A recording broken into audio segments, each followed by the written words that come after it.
আসসালামু আলাইকুম, শুভ সকাল সবাইকে। সবাই কেমন আছেন? আলহামদুলিল্লাহ, আমরা ভালো আছি। তো এই তো সকাল সকাল ছাদে চলে আসছি পিঠা বানানোর জন্য। এটা হচ্ছে ছাদের উপর আরেকটা রান্নাঘর।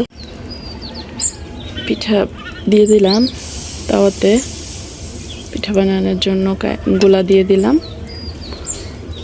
এখন ঢেকে দিব, ওয়েট করব হওয়া পর্যন্ত। পিঠাটা হয়ে গিয়েছে, মাশাআল্লাহ সুন্দর পিঠা হয়েছে।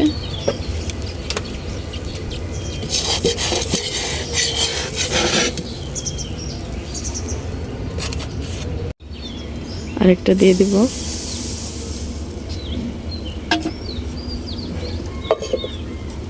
এই তো ভালো হয়ে গিয়েছে। সবাই ভালো থাকেন, সুস্থ থাকেন। আল্লাহ হাফেজ, আসসালামু আলাইকুম।